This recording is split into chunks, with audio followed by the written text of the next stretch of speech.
graduação da Universidade Católica e, evidentemente, todos os nossos convidados aí para o início desse projeto, que é o ciclo de palestras jurídicas da Católica Business School. Como eu falei no início, a gente aí tem a sorte de começar, e o privilégio de começar esse projeto, né, com dois grandes nomes da área jurídica, e, evidentemente, é um prazer enorme, um tema extremamente atual, e a gente tem certeza que durante essa 1 hora nós vamos ter aí muito conhecimento e nós vamos fazer uma trilha aí muito interessante para o Dr. Wellington, João Maurício. A Karina Nogueira, ela vai fazer a apresentação dos dois, mas antes disso a gente sempre começa, né, Patrícia, com um videozinho da Católica Business School. Eu queria que a Patrícia começasse, depois do vídeo a Patrícia apresenta os nossos dois palestrantes e eles começam. Eu peço a todos que nós vamos disponibilizar um certificado de participação, né, principalmente para os alunos da graduação. Nós temos um link, é importante que você se inscreva nesse link que está disponível aí, a Patrícia disponibilizou para todos, e no final depois a gente vai fazer a emissão de certificados com os dados que constam nesse link, ok? As perguntas vão ser feitas no chat, e depois disso, depois da exposição, a gente, evidentemente, os nossos palestrantes vão fazer as leituras, e a gente também vai fazer essa mediação aí. Nós temos também o Stefano, que é o coordenador do curso de Direito da Unicap, está conosco para fazer essa mediação, junto com a Karine e comigo. Então, vamos colocar o nosso vídeo no final, por favor. Um minutinho só.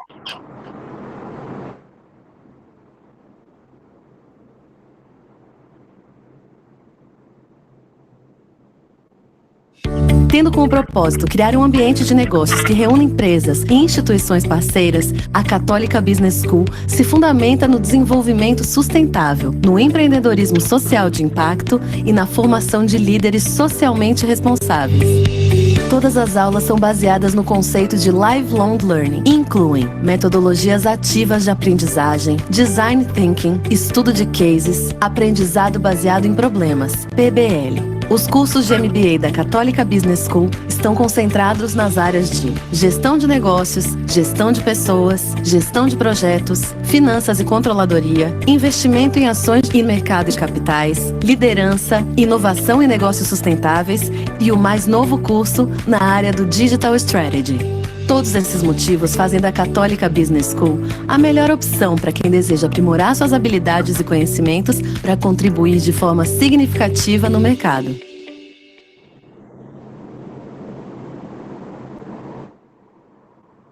Muito bem. Karina, com você agora, por favor. Olá, boa noite a todos. Tudo bom? É um prazer estar aqui com vocês. É um prazer estar aqui com vocês nessa circunstância de estar recebendo aqui, né, na universidade, o professor João Maurício Adeodato, um grande filósofo brasileiro, local, né, aqui nosso, contemporâneo, e conterrâneo nosso aqui também, e que vem, juntamente com outro grande jurista de nossa época, o professor Dr. Hélio Oren, para discutir o tema que eu acho que de importância contínua e no contexto dessa pandemia mais ainda, para a gente estar aqui desenvolvendo as nossas atividades, vivendo esse confinamento de uma maneira bastante ativa, dando uma continuidade, uma fluidez e bastante qualidade às atividades aqui nesse ciclo de palestras e todo o cenário da Universidade Católica bastante atuante. Bom, apesar de ter falado brevemente, eu vou apresentar aqui formalmente para vocês o professor Dr. Hélio Oren, um grande professor aqui da Unicap, da nossa casa, tem pós-doutorado em Direito Constitucional e Tributário, é também juiz federal da 6ª Vara na Seção Judiciária aqui de Pernambuco, é coordenador também do MBA na matéria previdenciária aqui na Escola de Negócios, e que tanto vem desenvolvendo essas atividades e tem um público assíduo de discussão pela qualidade e pela dedicação que o professor imprime ao seu projeto de MBA. Professor João Maurício Deodato, está muito abreviado aqui as informações sobre ele no conceito, mas é um grande jurista, bastante renomado, todos vocês devem conhecê-lo, professor da Faculdade de Direito de Vitória, no Espírito Santo, e também da Universidade 9 de Julho, em São Paulo. Então, é um prazer estar aqui com vocês, ouvindo e discutindo o grande tema dessa live de hoje, a era da incerteza entre a ciência e o boato.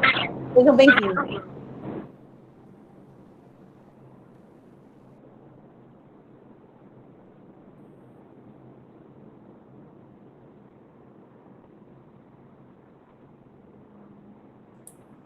Agora sim, a palavra não. Sim. E aí, com a palavra, os nossos palestrantes. Só um detalhe, a apresentar aqui também, a gente está aqui prestigiando esse evento, esse ciclo de palestras, e o professor Stefano Toscano, que o Maurício já apresentou aqui, coordenador do curso de Direito, está aqui presente para fazer essa mediação. Então, vou passar primeiro a palavra para Stefano, para ele dar a condução aí, e com vocês aí na participação das perguntas e respostas.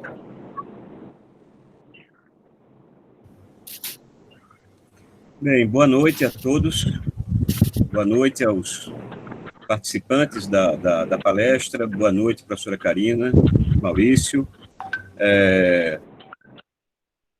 Eu gostaria de parabenizar a Católica, né, e principalmente a Católica Business School pela iniciativa de reunir esses dois grandes nomes para desenvolver esse conjunto de considerações dentro de um contexto social tão conturbado.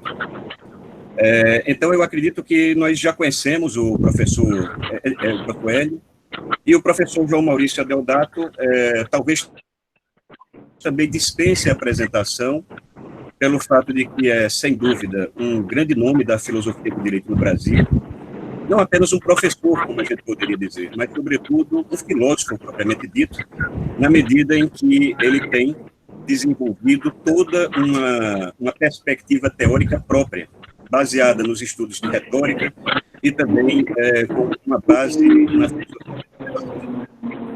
Bem, então, eu acredito que, como o professor João Maurício é o nosso professor convidado, e se o professor Hélio, né, considerar por bem, que a palestra seja iniciada pelo professor João Maurício. E, então, vamos agora aproveitar esse momento. Obrigado. Concorda, Hélio? Claro que sim. Agora, só agradecendo, né? Agradecendo a Unicap, agradecendo ao Stefano, à Karina, ao Maurício, ao Rodrigo, ao Márcio, a você e a todos que estão aqui acompanhando, né? Tem a possibilidade de a gente mostrar esse trabalho de pesquisa também no grupo de pesquisa, Política e Tributação, Aspectos Materiais e Processuais, né? Está registrado desde 2004 no CNPq. Prazer enorme, João. Você com a palavra. Eu também, eu queria agradecer à Universidade Católica, né, e tantos amigos que eu tenho lá. Você sabe que eu participei da elaboração do projeto de pós-graduação de estrito sensu da Unicap, e hoje é um sucesso, né? Faz 15 anos, e eu sempre tive uma cooperação muito estreita com a Universidade Católica. Rodrigo Pellegrina, meu amigo do peito, faz parte da direção, e tanto dos grupos de pesquisa, como o Lúcio Graça, o Mentel, e, é claro, o seu grupo, que é o mais longevo e anterior, né, à própria pós-graduação. E, na verdade, colegas que estão aqui comigo, eu atendi ao convite do professor Hélio Oren, né? E eu estou aqui realmente por causa da nossa ligação, admiração pelo grupo de pesquisa que ele comanda. Hélio, tá o maior barulho aqui de microfones aí. Não sei, só avisando, para mim, pelo menos. Né? E tem alguns amigos reclamando do áudio.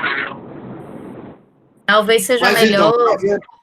só um minuto, João Maurício, por favor, Patrícia. Talvez seja melhor, quem está com a palavra, só ele ficar com o microfone ativo. Então, só quando alguém for entrar, realmente ativar, porque vai ter menos interferência, tá joia? Obrigado, minha gente. Continue aí, João. Acho que essa é a ideia mesmo. Olha, e agora parou o barulho. Então, eu acho que ele me convidou para essa mais demorada e mais honrosa participação por causa da nossa conversa a respeito daquele programa que ele fez no Grupo Pesquisa também, de 1 minuto, né? Em que eu falei sobre o que eu chamo crise de incerteza, que é uma coisa que vem se aprofundando na modernidade, na pós-modernidade. Se você pode detectar uma mudança na maneira de pensar do grupo, né? O que Hegel chamava, sei lá, o espírito objetivo, uma coisa assim meio coletiva, meio metafísica. O que eu vejo de mudança é que nós estamos cada vez mais inseguros, né? E aí vem essa danada dessa pandemia, que é uma coisa que não era de não se esperar, né? Eu vi aí no Netflix o primeiro episódio do que eles já fizeram de última hora sobre essa pandemia do Covid-19, e tem uns vídeos de 2015, sabe? Em que os caras praticamente preveem que isso iria acontecer, pode piorar, em suma. A época de incertezas agora teve uma espécie de confirmação empírica, né? E aí eu começaria minha fala com essa diferença para, sei lá, eu acho que a função do filósofo é tentar meio, nesse momento, penso eu, né? Acalmar, sabe? Acalmar as pessoas a respeito do futuro. Porque o ser humano tem esse negócio, né? Isso é uma parte importante da sua razão, dizem os antropólogos. Quer dizer, diz que a gente chama de razão, né, entre aspas, que cada pessoa que emprega essa palavra emprega de uma maneira diferente. Mas eu diria que um dos elementos essenciais da razão é pensar no futuro, pelo menos da razão humana. Claro que eu não acredito em razão universal, então eu estou falando disso. É melhor usar a palavra logos, mas como nós, sei lá, substituímos essa palavra por uma palavra muito pior, que é a palavra razão, eu vou ficar com ela para vocês me entenderem bem. Aí a gente tinha que ter um curso para conversar sobre só esse conceito de razão, né? Então eu diria que um dos dados mais importantes da razão é esse, é pensar no futuro. Isso traz um lado, né, um lado pró e um lado contra, traz essa angústia. E aí, diante disso, veja, quando a gente, depois de... Isso foi criado, eu diria, antropologicamente, né? Eu acho que quando a gente começou a pensar no futuro, a nossa mente foi mudando, aí uma coisa da evolução dos sapiens. Mas quando isso se tornou um discurso filosófico, né, que demorou, sei lá, milhares de anos, aí os gregos criaram essa separação entre discursos que falam sobre o agora e sobre o passado, e discursos que falam sobre o futuro. Então é uma coisa muito louca. Todo mundo sabe que o futuro não existe, né? Mas aí essa nossa necessidade, eu acredito, sabe, que isso tem a ver com a única coisa que nós sabemos sobre o futuro diz respeito à nossa morte, que é uma certeza que nos desagrada, ainda mais que nós não sabemos bem como ela vai ocorrer. E nós só sabemos que ela vai ocorrer, e observando em volta de nós vemos que normalmente ela ocorre de uma forma extremamente desagradável. Então, ela é uma expectativa de futuro ruim, sabe, colegas? Toda a filosofia existencialista, claro, depois ela se sofisticou, mas eu diria que o seu início com o Søren Kierkegaard, que é uma filosofia da, sei lá, pós-modernidade, modernidade, como a gente queira chamar, da idade contemporânea.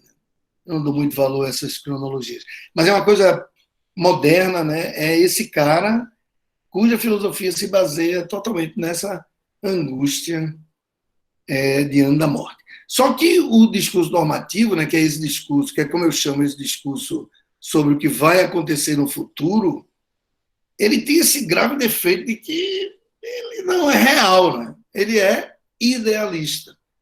Acho que isso tem muito a ver com a influência de Platão sobre a cultura ocidental. Aí, viu, turma, tem 1000 discussões no meio dessa minha conversa que não vai dar para fazer aqui. Por exemplo, o Brasil é um membro da cultura ocidental? Eu acho que é. Tem um grande historiador escocês, é o Niall Ferguson, que está dizendo que não é, que nós somos um fracasso da civilização ocidental. Mas eu não acho isso. Acho que civilização ocidental, como todo conceito, depende de aproximações.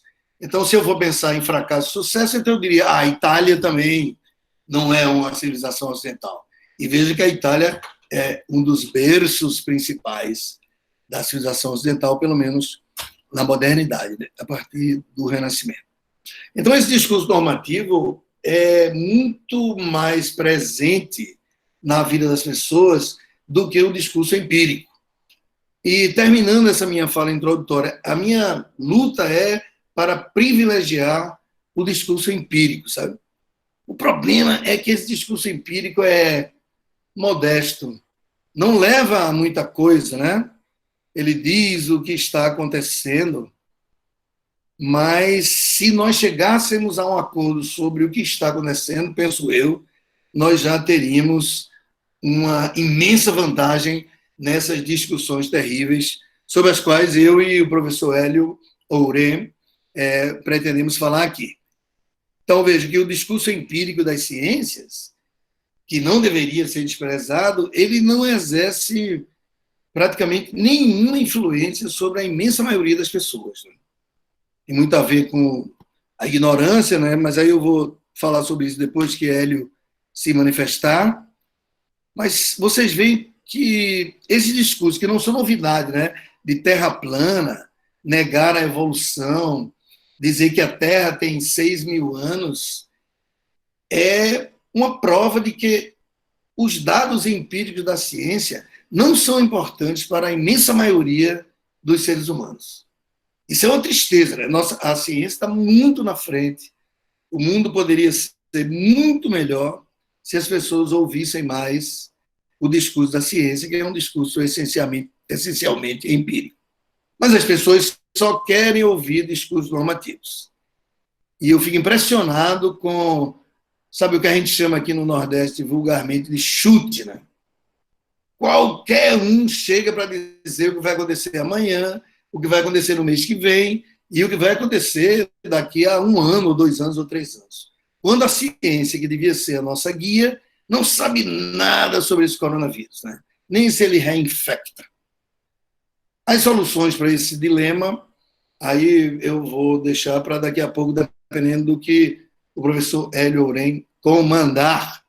Fala aí, Hélio.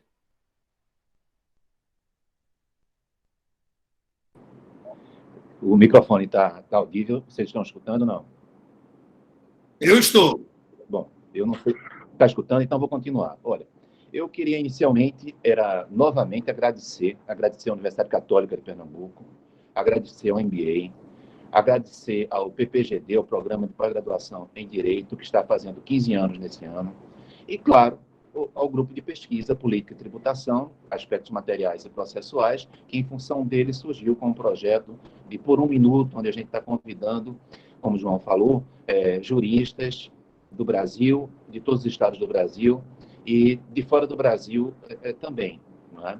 E aí, quando o João trouxe esse tema sobre incerteza, eu tomei a iniciativa, sabendo que o João é uma pessoa extremamente simpática, solícita, de convidá-lo para a gente fazer um programa maior. Conversei com o pessoal da universidade que me deu esse espaço nas quintas-feiras para ter um convidado e nada melhor do que começar com o João, como ele disse, uma pessoa que eu conheço, que eu admiro, que eu respeito e conheço já há tanto tempo.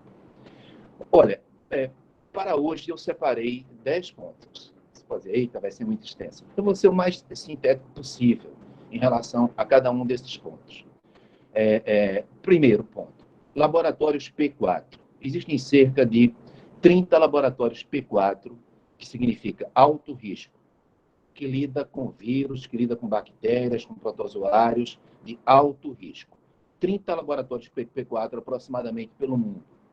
2 que provocaram esse problema na China. O que fazer? Regulação mundial sobre laboratório P4.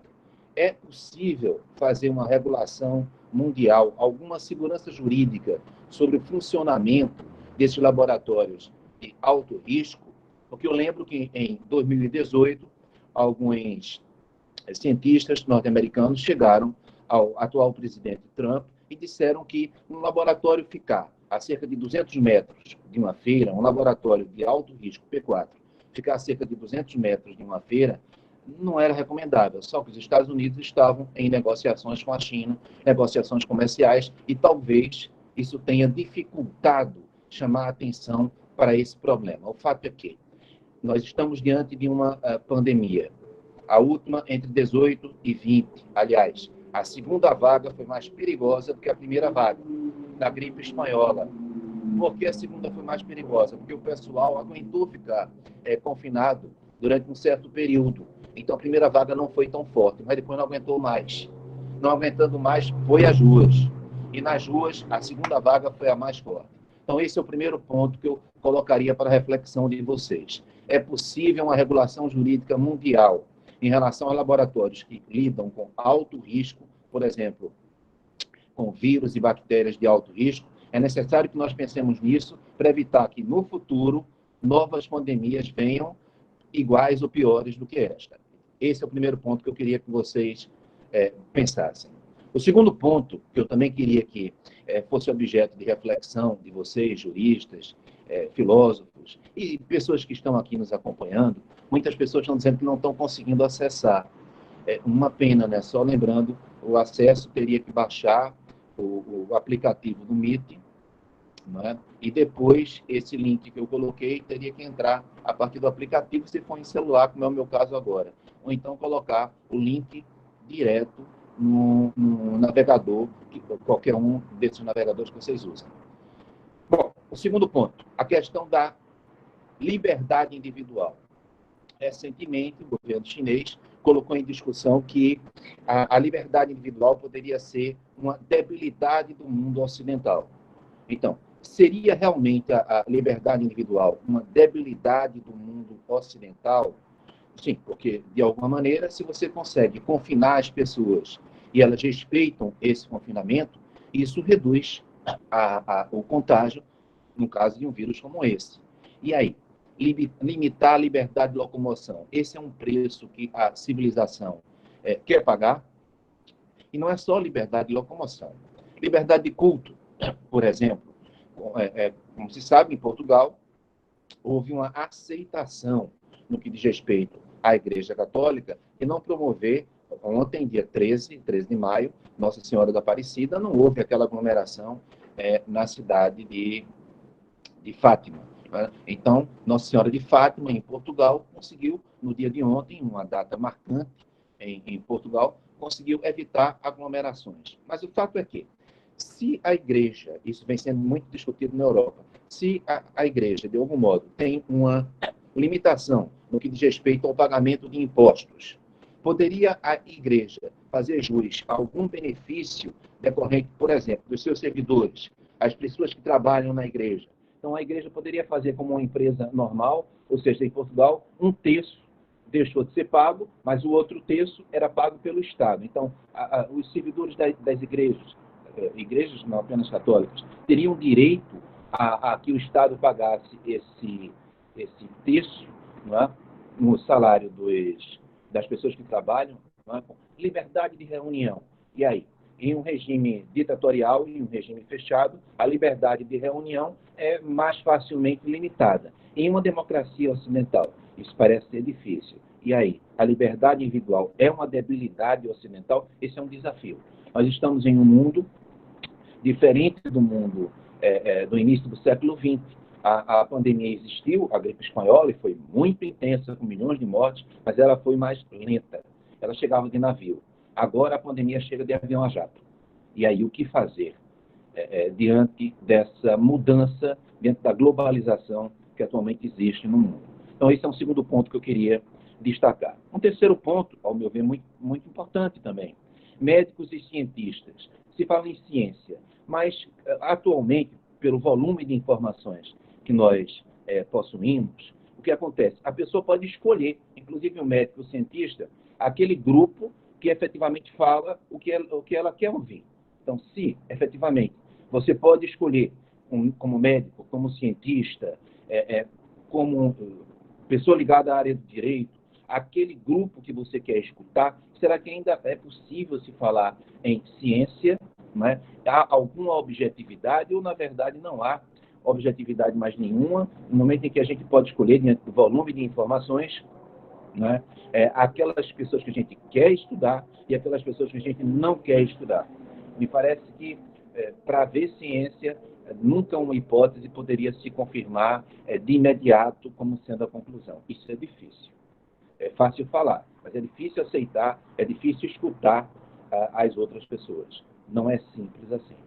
Bom, e diante dessa falta de unidade entre os médicos e os cientistas, qual a função dos juízes? Os juízes poderiam trazer alguma segurança jurídica no que diz respeito ao confinamento, ao desconfinamento e aos medicamentos? E aí, poderia decidir de acordo com a opinião de quem? Dado que os médicos e cientistas, eles não estão completamente de acordo. Eu sugiro a vocês, o nome pode não ser dos melhores, uma coisa chamada Associação dos Países Inteligentes. É isso mesmo, Aliança dos Países Inteligentes. A Áustria, a Austrália, a Nova Zelândia, não é? Países como a Noruega e a Dinamarca, que estão se saindo muito bem no que diz respeito ao confinamento, ao contágio, eles estão se organizando, não aceitaram a Alemanha, para o desconfinamento. Em minha opinião, é fundamental estudar e acompanhar esses países que, efetivamente, estão se saindo muito bem no confinamento, no desconfinamento e em evitar contágio. Então, esse é o terceiro ponto que eu queria destacar para vocês. O quarto ponto que eu queria destacar para vocês, transição digital. Há pouco conversei com uma colega, que é desembargadora no TRF da primeira região, e ela dizendo como o TRF da primeira região está ágil no que diz respeito a videoconferências, a teleaudiências.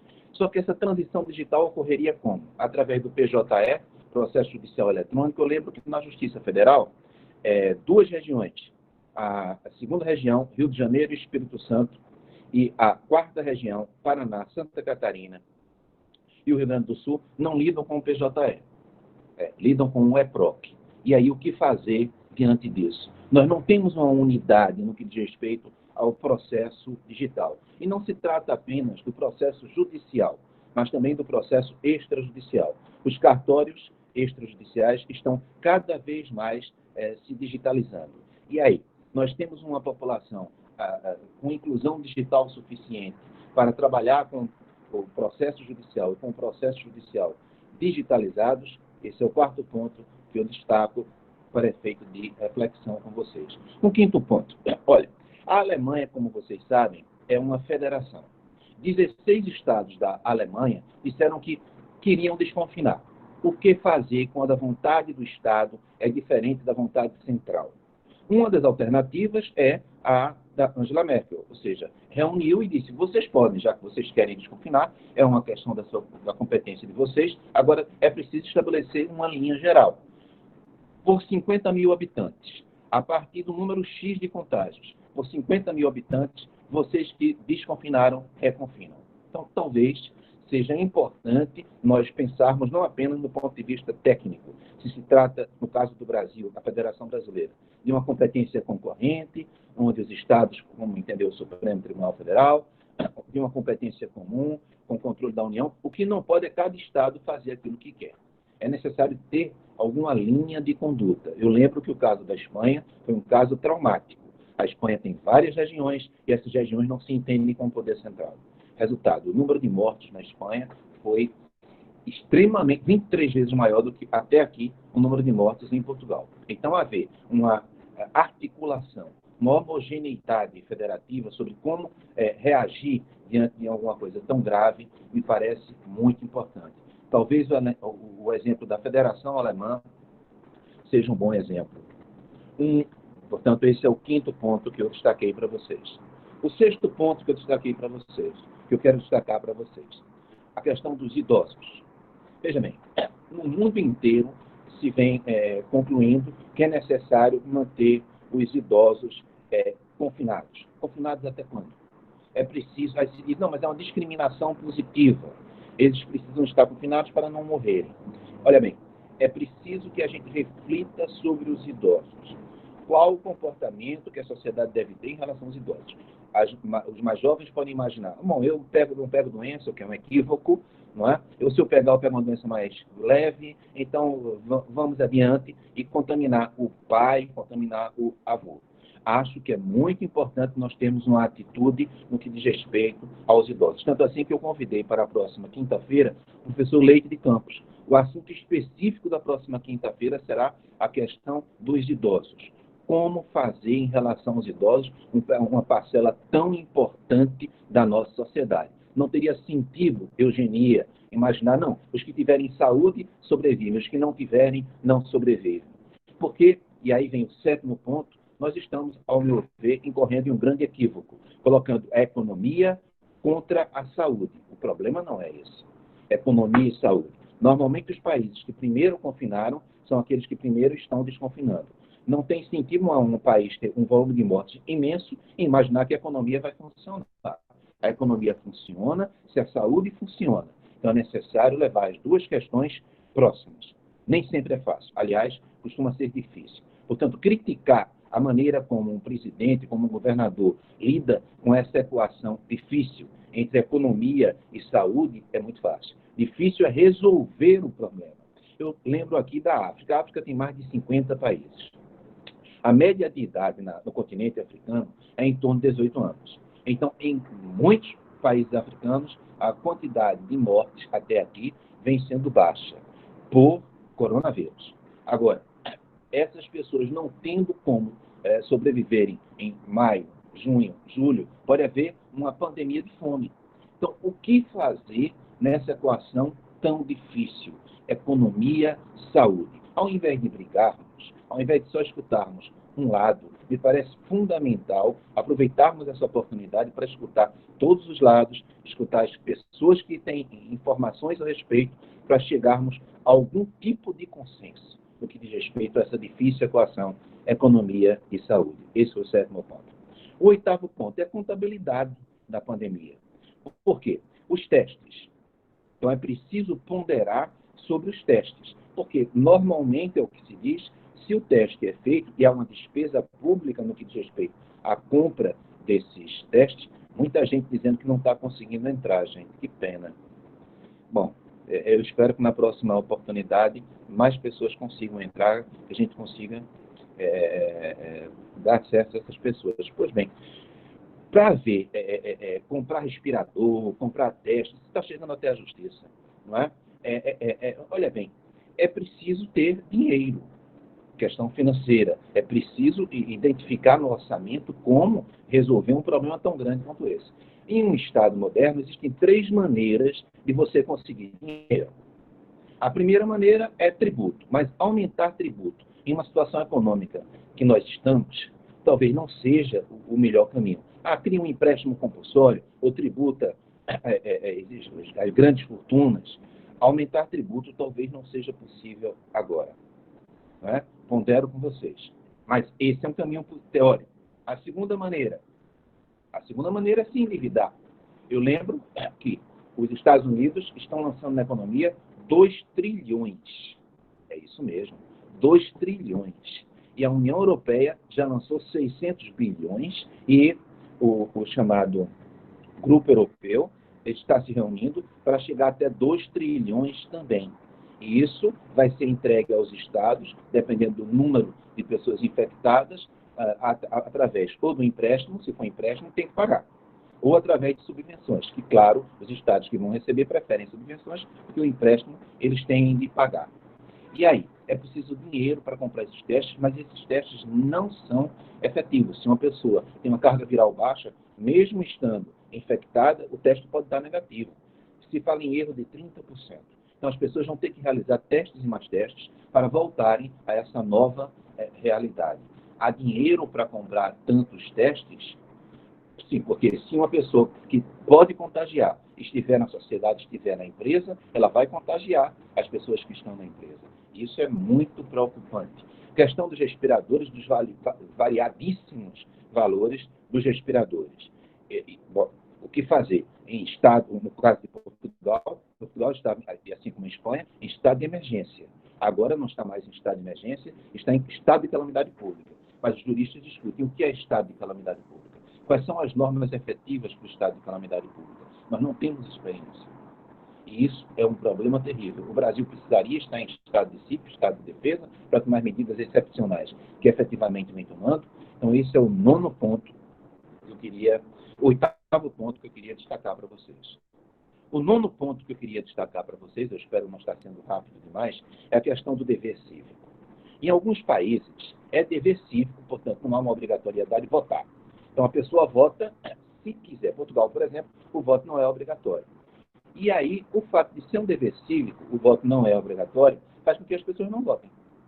E aí, se o distanciamento social for considerado um dever cívico, o que fazer? É muito provável que não seja efetivo. E se o distanciamento social não for efetivo, é possível que, tal como ocorreu em 19 e 20 do século passado, a segunda vaga seja ainda pior do que a primeira vaga. Então, a questão dos deveres cívicos e dos deveres jurídicos. Um dever cívico implicaria na consciência cívica de alguém da população. Ou seja, eu não vou caminhar na praia, eu não vou fazer uma festa, eu não vou fazer um churrasco por um dever cívico, não por uma obrigação. É esse o melhor caminho. Eu acho que isso precisa ser estudado. Ou haveria necessidade de um estado de exceção, de um estado de defesa, no caso do Brasil, ou como ocorreu em Portugal, um estado de emergência. Por quanto tempo? Sim, porque a gente não tem uma certeza do tempo que isso vai durar. Então, qual o melhor caminho? Eu coloco isso para a reflexão de vocês. E, como 10º ponto, eu queria destacar o seguinte. Gente, nós, primeiro ocorreu na China e países vizinhos. Depois, essa pandemia ocorreu na Europa. Então, já houve tempo, agora nos Estados Unidos, Brasil, Rússia é o 2º país, cerca de 250 mil infectados. Eu acho que o Brasil, inclusive juridicamente, precisa tomar em consideração os exemplos desses países. Os exemplos negativos, tal como foi a Espanha, tal como foi a Itália, tal como vem sendo os Estados Unidos, e os exemplos positivos. É o caso de Taiwan. Então, Taiwan, é verdade que é uma ilha, mas Taiwan é um exemplo positivo. A Coreia do Sul é um exemplo positivo. A Áustria é um exemplo positivo. A Austrália, a Nova Zelândia, a Dinamarca, a Noruega. Notem que nem sempre os exemplos positivos vêm de democracias. E isso é um problema. Às vezes, o exemplo positivo vem de regimes autoritários. E aí? É possível se falar, como na Coreia do Sul, em uma democracia com práticas efetivamente autoritárias, inclusive de celular. Sim, porque normalmente a gente tem a ideia do sigilo em relação ao sigilo telefônico, o sigilo de imagens, o sigilo bancário, o sigilo fiscal. E aí? Houve a flexibilização, a quebra na Coreia do Sul, que é uma democracia. Como fazer dentro disso? Eu acho que o mundo está aprendendo, não existem respostas, há um efetivo grau de incerteza, mas eu acho que já é possível algumas pequenas certezas. Por exemplo, essa, de estudar o exemplo mundial, de estudar o que vem ocorrendo fora no Brasil. Nesse programa que a gente vem fazendo, por 1 minuto, a gente vem fazendo isso. Né? Vocês devem ter notado, no Brasil e fora do Brasil, entrevistas curtas, focadas, como fez João, fazendo isso. O que é que a gente pode copiar? Copiar uma coisa que vem dando certo não é nem um pouco vergonhoso. Agora, sobretudo, só funciona se houver coesão. Veja o exemplo da Espanha. Se nós não estivermos unidos, a tendência é o número de mortes ser cada vez maior. Então, é preciso, mesmo que pensemos diferentes, estarmos unidos, chegarmos a alguns consensos, que não seja unânime, mas que efetivamente seja seguido pela sociedade. Olha, gente, um prazer ter a oportunidade de estar aqui com vocês, de conversar com o João. Eu não estou vendo vocês, mas todos vocês que estiverem aqui. Na próxima quinta-feira a gente vai fazer também um outro evento como esse. E agora eu não sei como funciona, eu não sei se é a Karina, se é o Stefano, se é o Maurício, quem é que está fazendo a mediação. Então, essa é a minha primeira participação, agradecendo muito a vocês ter a possibilidade de estar aqui. Acho que é importante agora, doutor Hélio, depois a gente ouvi-lo, a gente poderia também escutar, né, o nosso convidado, para se ele quer fazer algum complemento de tudo aquilo que o senhor passou, desses 10 pontos para a gente, e quem tiver alguma pergunta, já pode estar fazendo, eu já vi algumas perguntas aí, Prenegrino tem uma pergunta no chat, quem tiver algumas perguntas para os nossos convidados, por favor, essa é a hora mais que eu considero extremamente rica do nosso encontro, onde a gente tem essa interação com os nossos convidados, né? Então, as pessoas podem fazer a pergunta, e o Stefano pode fazer essa mediação, sim, lendo as perguntas para vocês e fazendo essa mediação. Veja, eu falei 5 minutos colocando o meu ponto, e como é a primeira vez, eu entendo isso, que a gente não conversou. Os temas colocados pelo professor Hélio Oren não tem muito a ver com o que eu vim aqui dizer para vocês. Inclusive, são temas filosóficos e eu não estou assim, refletindo sobre esses problemas, embora sejam muito importantes, e o professor Hélio Oren colocou, né? Eu coloquei a diferença entre discursos empíricos e discursos normativos, porque eu vejo que o discurso empírico, que é o discurso da ciência, não tem muita importância num país, eu diria que não tem muita importância na imensa maioria da história da civilização. Mas, particularmente no Brasil de hoje, dada a sua extrema ignorância e, eu diria, até necessidade do ponto de vista de não ter o que comer para poder se educar, o discurso empírico realmente não vale nada. Um colega participante mandou uma mensagem perguntando o que é que eu acho desse discurso anti-empírico, anti-científico. De tantas pessoas, eu diria que não é só comunicações também, sabe? Esse negócio de politizar o discurso do coronavírus é uma característica típica e nada surpreendente de um país subdesenvolvido, com pessoas como nossos compatriotas são. Mas eu não vejo só isso nesse discurso, vamos dizer assim, dos, entre aspas, malucos, né? Eles estão usando isso politicamente porque isso dá certo, entendeu?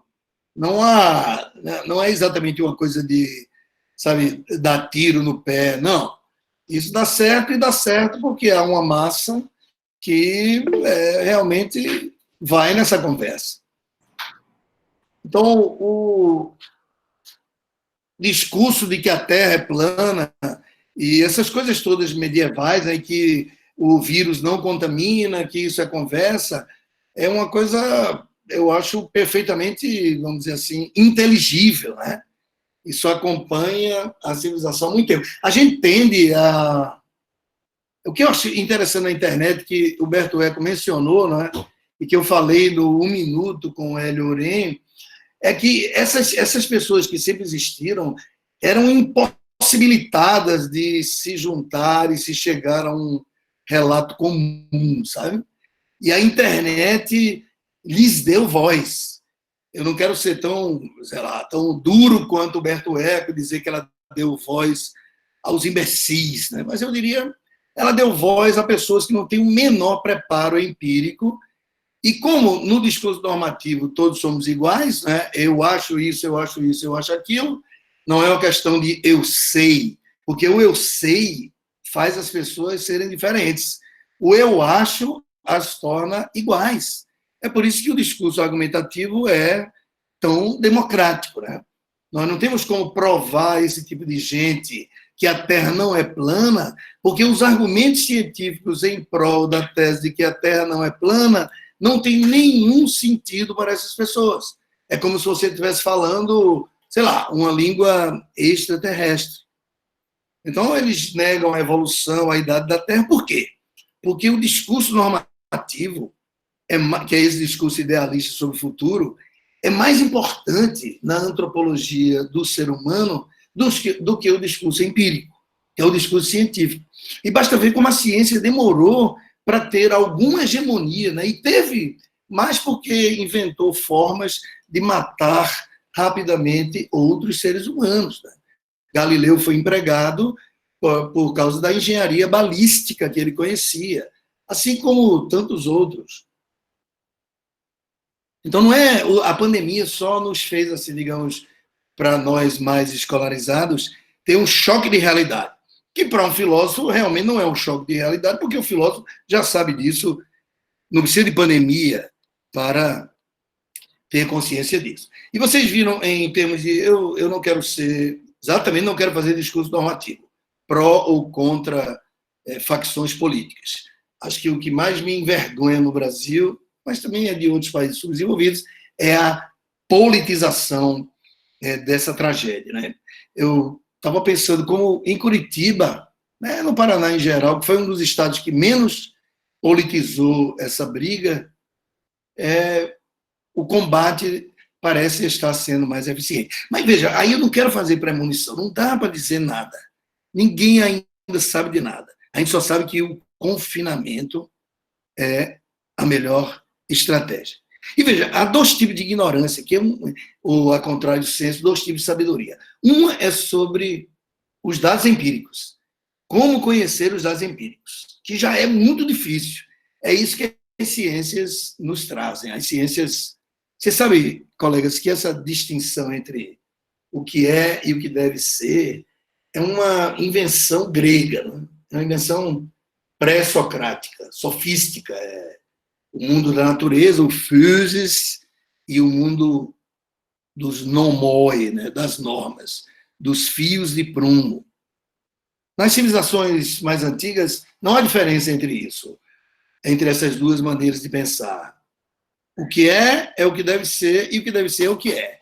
Ninguém fica pensando que seria melhor agir assim ou assado. Há uma espécie de determinismo que caracteriza todo o pensamento pré-grego. Mas você vê, aqui no Brasil, a gente viu agora o CNPq dizer que vai cancelar as bolsas. Também pode ser fake news. Eu só acredito quando cancelarem as minhas. Não cancelaram ainda. Mas o que é que essas bolsas que seriam canceladas das humanidades fazem? É o segundo dado dessa ignorância que eu falei. Primeiro tipo de ignorância ou de sabedoria, repito, é aquela sobre os dados empíricos. Como é que o mundo é? Mas a segunda, que é muito mais difícil, e nessa é que nós juristas somos especialistas, é o que fazer com os dados empíricos uma vez de posse deles. Então, nós ainda estamos sem saber de nada sobre os dados empíricos. Coisas básicas, como se esse vírus reinfecta pessoas, né? Imagina, um monte de analfabeto e com um monte de líderes, que são, sei lá, 30%, que eu acho até pouco, sabe, diante desse país, do fracasso desse país de 500 anos. Esses 30% dizendo que os dados empíricos não valem nada. Então, o futuro atemoriza, né? E, ao mesmo tempo, nos atrai. Aí, o que é que as pessoas simples querem? Uma premonição sobre como o futuro vai ser. Certamente. Ele vai ser assim, e isso acalma, né? Tem um livro de um psiquiatra, psicanalista, norte-americano, Bruno Bettelheim, chamado A Psicanálise dos Contos de Fada, em que ele mostra como... Esse é um livro antigo, eu li, eu acho que faz uns 20 anos, no mínimo, como os discursos premonitórios acalmam as pessoas. Isso tem a ver com aquilo que eu falei antes da brilhante intervenção de Hélio Oren sobre o medo da morte. E aí, nesse discurso premonitório, amigos, o que é que acontece? Que é uma discussão que vem da escola megárica. Faz muito tempo. É a diferença entre o possível e o efetivo. Que nós chamamos o efetivo de real. Não vamos entrar numa conversa muito filosófica, não, se bem que eu digo para ele, Oré, quando ele me convida, ele realmente não está querendo ouvir falar sobre as maneiras de perseguir os corruptos, porque nisso Hélio Oren é o maior doutor do Brasil, só precisava ter poder para fazê-lo. E dentro da lei, aproveito para elogiá-lo, porque já houve perseguidores de corruptos que não estavam tão dentro da lei. Mas então, a palavra realidade, ela já vem de coisa, né? Ela vem de res. Já é uma maneira, vamos dizer assim, equivocada de ver o mundo. É achar que o mundo é do jeito que é, ou seja, é uma coisa, coisificado, e pronto. E aí não adianta mais a gente conversar ou argumentar. Por isso que os megáricos, né, os gregos antigos, usavam uma expressão que eu traduziria por efetividade. Então, o que a gente vê, voltando às fake news e a news de uma maneira geral, esses jornalistas, coitados, são obrigados a passar 24 horas entretendo os incautos, falando a partir de, sei lá, 5 minutos, que eles falaram com um imbecil que não disse absolutamente nada, e aí, por causa da posição desse imbecil, seja no poder X, Y, Z, aí eles vão passar o dia inteiro falando essas baboseiras. E o público não tem condições de enfrentar isso, porque confunde possibilidade com efetividade. Então, é possível que o vírus seja reinfectável. É possível também que não. É possível que a espécie humana se acabe. Claro que é. É possível que não. Mas você vê, o que é isso? O que tem esse... Como é que a gente resolve esse conflito? A gente vai convencer aqueles para os quais o discurso é empírico, se vierem todos os cientistas do mundo, Einstein, Heisenberg, todos, Oswaldo Cruz, todos. Eu me lembro, eu tenho um artigo publicado sobre a revolta da vacina, um artigo até premiado, me lembrei agora, porque eu estudei isso faz muitos anos. O que adianta conversar com essas pessoas para as quais o discurso empírico não tem fundamento nenhum? Então, a maneira de controlar esses relatos concorrentes, separar os imbecis dos que vale a pena ouvir, é muito complicada. E depende de instituições, sabe? Depende de... Eu não digo o Supremo somente o Congresso. Eu digo a Associação dos Motoristas de Táxi, a Associação dos, sei lá, cobradores de ônibus, os professores, que no Brasil não valem absolutamente nada. Esse é um país democrático só do ponto de vista formal. Então, por que o discurso da gripezinha, como me cobraram aqui para comparar com a Alemanha, não triunfou na Alemanha? Veja, não é que a gripezinha não seja um discurso que possa se tornar o discurso vencedor, ou seja, a realidade. Até pode, dependendo do ambiente a que ela se dirige. Como triunfam discursos sobre a Terra plana e sobre coisas, sei lá, até mais anti-empíricas e científicas do que a gripezinha. Mas por que na Alemanha o discurso da gripezinha não triunfa?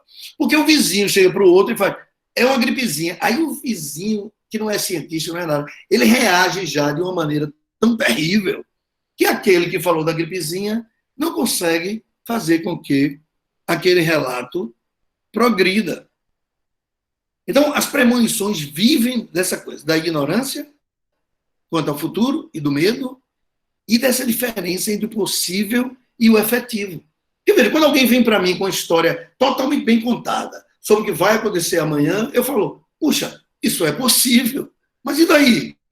Aí eu vou tomar essas atitudes diante dessa possibilidade. Aí eu já digo, não, calma, esse possível que você está prevendo não é real, não é efetivo. É só na sua cabeça que isso, e na minha também, pode acontecer. Mas você não vai poder tirar relações causais a partir disso, né? A humanidade vai se dividir entre imunizados e não imunizados, uma guerra. Bem, sei lá, temos que esperar. E só diante dos dados empíricos nós podemos ir lentamente e com muito cuidado tomando nossas decisões. Deixa eu ver aqui meu tempo, ainda estou... Professor Lorena ainda está me devendo tempo. O que eu acho que esse negócio mostrou também foi como é fundamental a saúde pública, né? Os ricos estão morrendo e não é mais aquela coisa de que só morre pobre. E isso vai levar àquela velha discussão que no Brasil sempre fracassou, que é o que vamos entregar nas mãos dos empresários. Na minha opinião, que eu sou até considerado pelos meus amigos um cara conservador, saúde, segurança e educação não podem estar nas mãos de empresários. Veja, turma, nós retóricos, um aluno, eu faço isso muito com meus alunos, ele pergunta a mim, professor, o que é isso? Eu digo, rapaz, isso é uma palavra. Se for antiga, vamos estudar-lhe a evolução de ambiguidade e vagueza. Então, essa palavra empresário é antiquíssima. Né? O Platão chama de meteco, que é quase um sinônimo de ladrão, porque a Grécia considerava indigna uma pessoa que vivesse de transporte de mercadorias, esse seria exatamente o comerciante, e um pouco melhor, mas um pouquinho melhor, o que nós chamamos hoje de industrial, que produz as coisas. Mas veja, eles dominaram o mundo, né? Isso é o que a gente chama de revolução burguesa. Então você vê, primeiro, eu mesmo, veja que não sou tão velho, estudei direito comercial. Hoje é direito empresarial. E o empresário já não quer ser chamado de empresário, quer ser chamado de empreendedor. Eu abro a coluna social, com a qual me divirto às vezes, e o que você vê lá? Gente que vende coisas. Dono de uma barbearia, dono de sei lá, vende computador. Essas pessoas são as pessoas que mandam no mundo atual. São o que os antigos chamavam burgueses e que hoje nós chamamos, né, ou eles se chamam empreendedores. Veja, o nome mudou, claro, como artifício retórico. Né? Ninguém fala, eu vendo carros velhos. Todo mundo fala, eu vendo carros seminovos. E aí vem todos aqueles artifícios retóricos com os quais eu não pretendo aborrecer os colegas. Então, o que nós temos no Brasil, porque só existe o discurso normativo, que ninguém dá valor ao discurso empírico, é o eu-achismo e isso que se chama, nos países subdesenvolvidos, vulgarmente de politização. Né? Ser político, no nosso ambiente, é dizer eu acho isso, eu acho isso, eu acho aquilo. Aí tem uns que odeiam o lado tal, outros que odeiam o lado qual, os quais são inteiramente indiferentes para o progresso ou não do Brasil. Né? Essa ignorância generalizada, Platão já avisava contra isso, é o que arrasa a democracia. Né? Por isso que as elites brasileiras estão dispostas a aceitar a democracia, mas não estão dispostas a aceitar a educação. E quando eu falo educação, é educação no sentido humanista da palavra. Exatamente isso que eu comecei falando, segundo os boatos, o CNPq vai cortar o estímulo às ciências, ou diga lá, aos conhecimentos, que nos ensinam o que fazer com os dados empíricos. Porque ela diz que quer, a política governamental, que quer se concentrar naquelas ciências que acham os dados empíricos. Ora, quem acreditar nisso é de uma ingenuidade, sei lá, pré-mesopotâmica. O que a gente vê é um mundo, de um lado, dominado por esses donos do mundo, banqueiros, empresários, etc., e do outro, por técnicos, que recebem um pouco do que cai da mesa desses metecoi que dominam a civilização ocidental. Médicos, advogados, informáticos, matemáticos. Que não têm a menor cultura. Como eu disse de Galileu, nos ensinam a matar melhor e, por isso, recebem subsídios para para as suas pesquisas. Terminando, colegas, eu diria, quer dizer, a gente pode conversar sobre mais coisas, eu estou apenas provocando vocês, é que o problema da democracia, como eu falei no começo, é institucional. Né? Ela só funciona com instituições.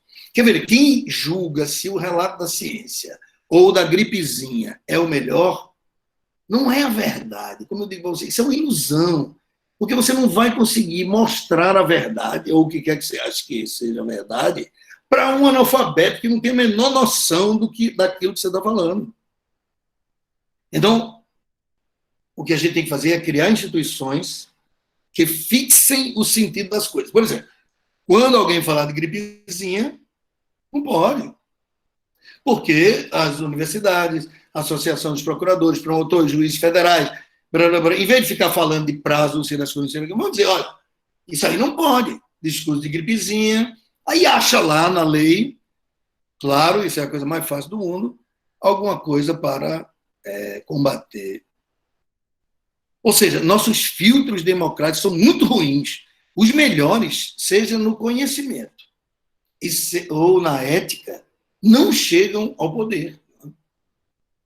Os políticos, claro, toda exceção, toda regra tem exceção, né, colegas? Então, não vem aí me dizer um ou outro, mas é tudo ignorante do ponto de vista empírico e antiético, disposto a fazer concessões que um ser humano decente não faz, né? Mas se você for um ser humano decente, você não chega nem a se candidatar a um cargo mesmo minoritário. Então, alguma coisa está errada nesse tipo de democracia. E vejam que as premonições, isso é uma coisa bem anticientífica, não são acompanhadas pela imprensa em suas consequências. O que interessa é a premonição. Eu vi demais aí, alguém diz que descobriu o medicamento que cura o coronavírus, o maior estardalhaço.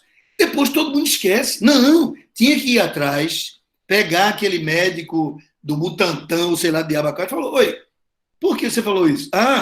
Aí outro cara iria investigar e dizer, o seu experimento foi muito mal conduzido, você está ganhando dinheiro de uma empresa médica, você é um incompetente, e você vai perder isso, isso e aquilo. Caçar licença.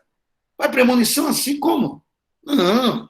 E tudo é um mal queixão, né? Hoje, com as lives da internet, você vê um médico, não vou usar o diminutivo, porque me levaria a um cacófato, mas o médico aí, sabe como é? Um cara sem leitura, sei lá, começa a fazer premonições. A droga tal foi testada com sucesso em 54% dos pacientes sob controle ambulatorial. O que é isso? Que controle ambulatorial é esse? Quem foi que viu? Tem que culpar o cara que falou isso e a imprensa, que fica divulgando irresponsavelmente para fazer os ignorantes, sei lá, tomarem partido como se fosse um tipo de futebol. Parece esse conceito do MEC, sabe, turma da universidade? Já viram? Faculdade não sei das quando. Conceito 5, conceito A. Ninguém fiscaliza. Lançamentos de automóveis. O mais bem avaliado, esse aqui é o melhor automóvel do mundo. Tem que pegar esses caras e impedir a mentira. Por isso que as fake news triunfam. E o terceiro e último problema, para eu me calar, é a legalização da imoralidade.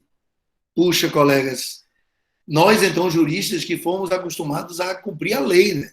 E cumprir a lei parece ser o auge do dever ser moral, né? Em Aristóteles é. Não é. Na modernidade, e sobretudo no Brasil, que é um laboratório de tudo que não presta, é exatamente isso. Em tantos outros países desenvolvidos também.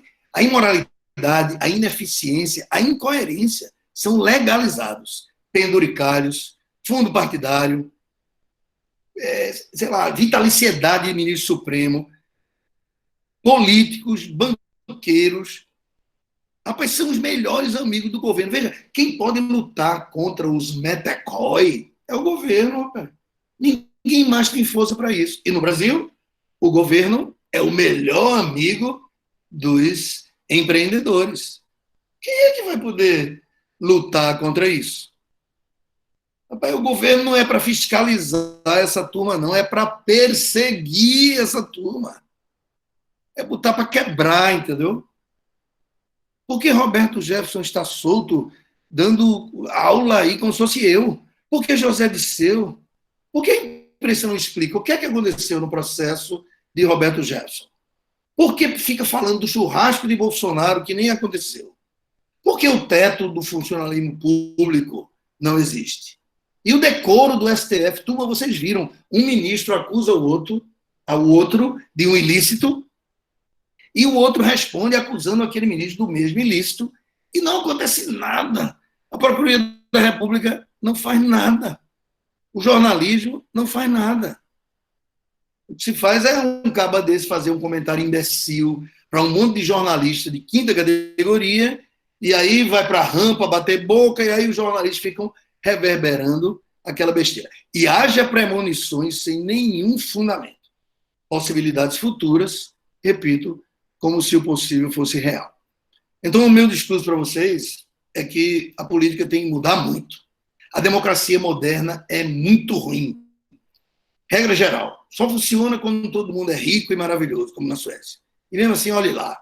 Ela guarda resquícios da exploração aristocrática anterior, legaliza privilégios, criou a profissão de político, né? Claro, como dizia Churchill, ruim com ela, pior sem ela. Eu sou um democrata radical, justamente porque eu não acredito que ninguém é dono da verdade, nem os ignorantes. Eu acredito em instituições. O problema do Brasil é que nós não temos instituições. Precisamos de tempo. Quando o Brasil estava desenvolvendo uma democracia, veio um golpe, veio um golpe, veio um golpe. E o pior é que a gente coloca o nome desses golpistas como nome de avenida, pessoa que deviam estar no ostracismo, no esquecimento histórico, né? Não. E o brasileiro, o que é que o brasileiro fez depois da ditadura sanguinolenta de Getúlio Vargas? Elegeu Getúlio Vargas democraticamente presidente. Claro, isso é normal naquela época, como hoje é normal o que o povo elege. Nós precisamos ter paciência com a democracia. Deixa fazer um monte de besteira. E aí, lentamente, nós chegaremos lá. Porque, entre outras coisas, o que a democracia faz é revelar a banalidade do mal. Sabe qual é isso? Que o mal é isso, né?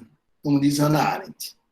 O mal é essa incapacidade para pensar, essa falta de solidariedade, né? Quer dizer, o ser humano não é solidário, antropologicamente. Ele tem que ser institucionalizado na solidariedade. Tem que ser... O alemão não é honestíssimo, maravilhoso, não. Ele sai de lá, rapaz, o que eles fizeram na África antes do nazismo. Leiam Niall Ferguson, The West and the Rest, que em português foi traduzido como Ocidente versus Oriente. Mas em inglês é bem inglês, né? O escocês que ele é. O Ocidente e o resto. Bem o que os alemães fizeram na África muito antes do nazismo. O ser humano, quando deixado a sua sanha, não é Rousseau, não, rapaz. É Hobbes, entendeu? Não é Locke, não. Não é essa conversa dos pais da pátria americana, que diziam que todo mundo era igual e maravilhoso, tendo 1 milhão de escravos que eles torturavam e estupravam diuturnamente. O ser humano só vai na instituição. E é por isso que eu fiz direito, sabe? E instituições são a moral, a família, o amor e o carinho. Claro. Mas tem uns caras que só vai no direito, entendeu? Na coercitividade.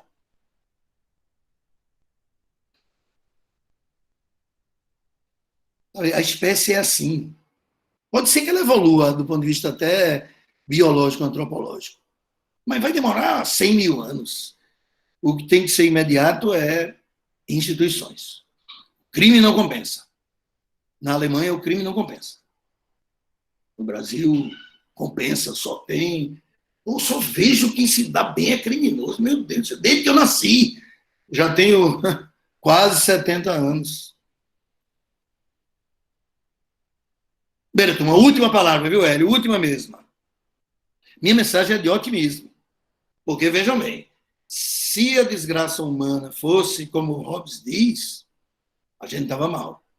Mas eu acredito que com instituições decentes, construídas a partir da democracia, não é esperando o coronavírus, não, sabe? É não permitir reeleição de políticos, sabe? A pessoa jurídica paga menos imposto que a pessoa física. Pô, isso é legal, não pode não, rapaz. Estão roubando você, bicho. Porque os miseráveis não vão ser os líderes. Sim, o direito é a força que matou a própria força, na linguagem de Tobias, né, que era um ieringuiano. Claro, sem a força, tem uma minoria dos seres humanos que só vai no direito. Entendeu? Aliás, é por isso que existe o direito.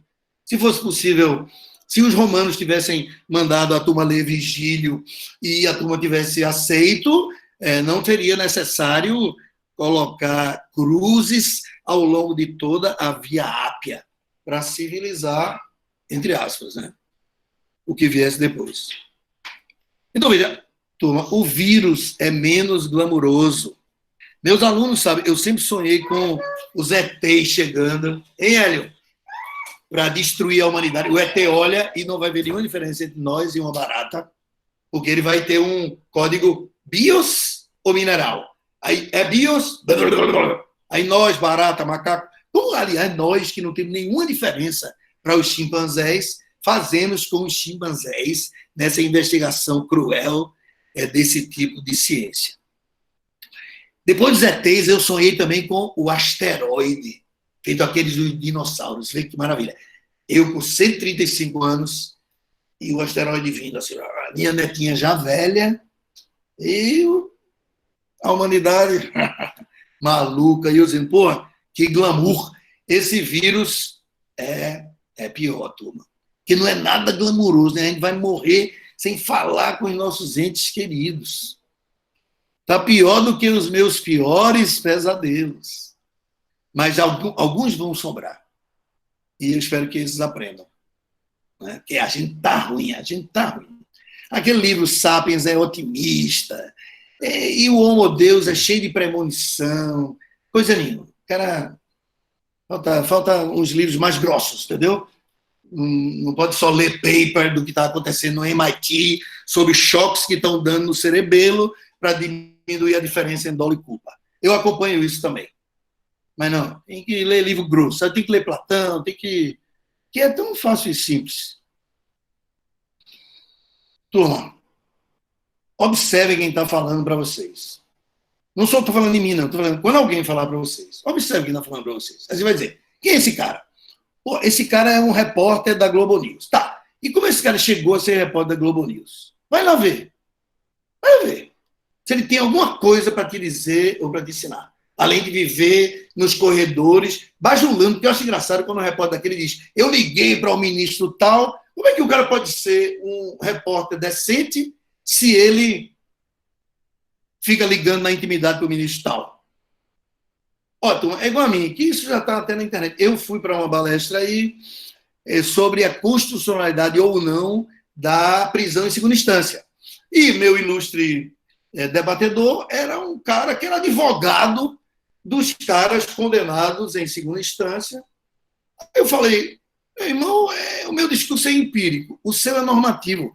Esses discursos, como me ensinou o meu grande mestre Hans Kelsen, são incomunicáveis, não dá. Se a sua tese triunfar, você vai ganhar 20 milhões de reais. Se a sua tese não triunfar, você não vai ganhar nada. Como é que você quer comparar comigo que não vou ganhar nada, seja uma tese ou seja outra? Por que eu posso falar do ministro Supremo? Chamar tudo de analfabeto, títulos falsos e parará. Porque eu não vou estar lá advogando. E se me chamarem para ser membro do Supremo, eu não aceitarei. Sabe, então a gente precisa de uma doutrina independente.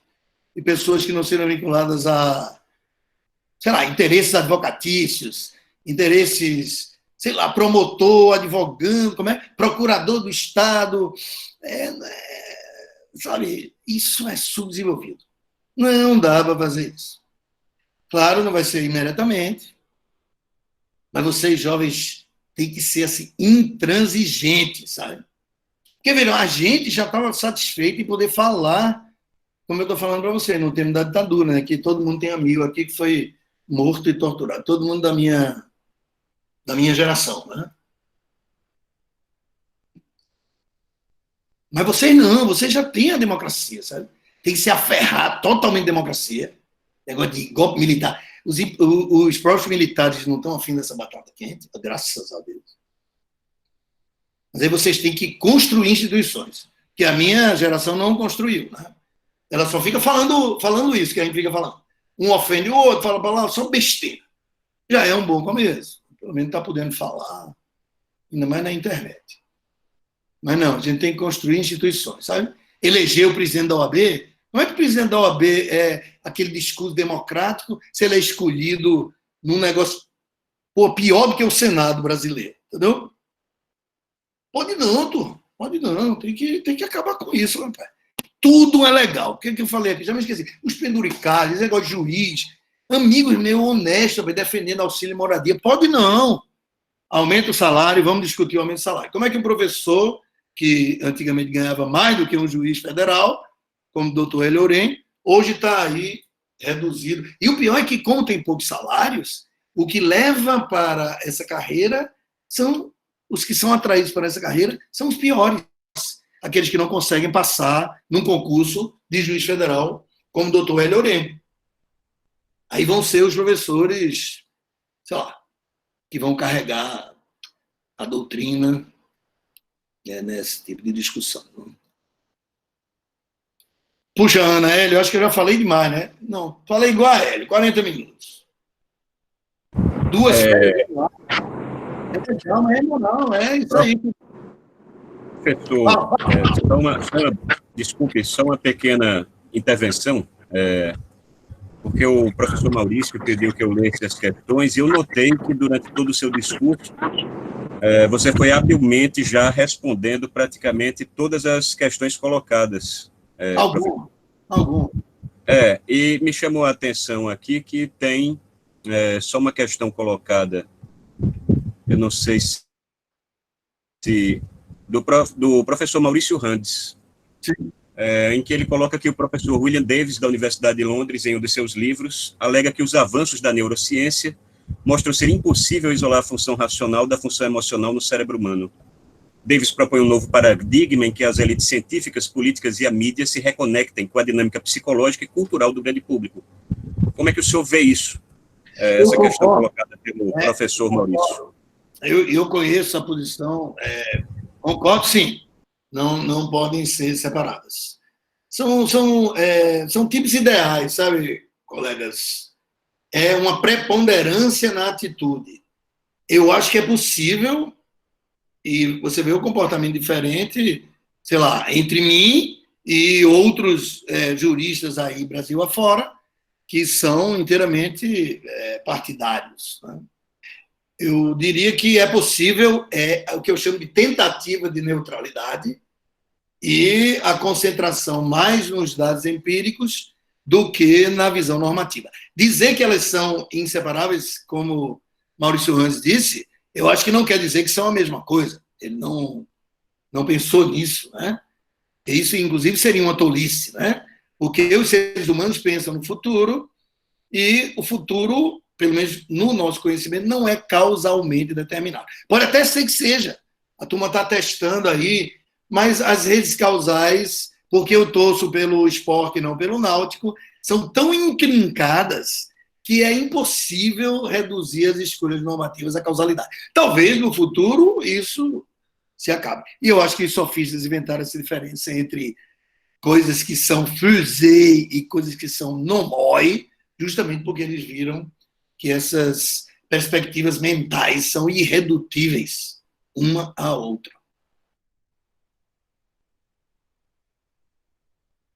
Fale lá.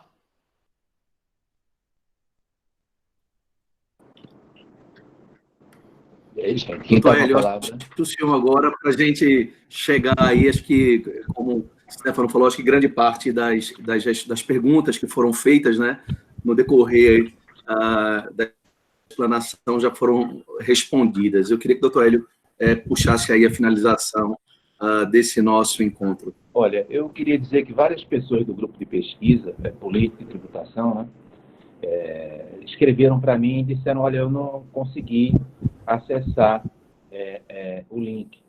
Mas como está sendo gravado, eu vou pedir para que vocês me encaminhem para que a gente mande esse link, essas posturas todas colocadas, né, para o grupo de pesquisa, para efeito de reflexão, porque me parece muito importante ter a oportunidade de contar com a Unicap, com o João Maurício, né? Extremamente elogiado aqui, eu tenho lido, né? Com o pensamento de João Maurício, na maturidade, como ele falou, já uma pessoa que já está com quase 70 anos, embora jovem, né? Intelectualmente jovem. Então, acho que vai ser muito útil para o nosso grupo de pesquisa, nós estudarmos, porque, infelizmente, muitas pessoas não conseguiram entrar. Outra questão é que eu acho que agora, quinta-feira à noite, não é, conforme a gente tinha combinado, não é, Maurício? Vai ser um momento de reflexão, a gente sempre trazer aqui uma pessoa para provocar a gente a pensar. Então, eu acho que a gente pode, sim, aqui em Pernambuco, tem várias pessoas que, de fora de Pernambuco, no grupo de pesquisa, pode, sim, desenvolver a internet como meio de debate, a partir da Unicap, da sua graduação, a partir da Karina, a partir do Stefano, do seu MBA, a partir do Maurício, né? Com o Rodrigo, com o Márcio, e também do PGD, né? Do Programa de Pós-Graduação em Direito, que está fazendo 15 anos, né? E tem o mestrado e também o doutorado. Então, acredito que vai ser muito legal, às noites das quintas-feiras, nós termos a oportunidade de fazer um debate assim, que a Universidade Católica de Pernambuco vem permitindo através agora dessa intensificação, porque a pandemia trouxe muitas coisas negativas, coisas terríveis, como falou o João, até essa incerteza se a gente vai falar com as pessoas que nós amamos, não é?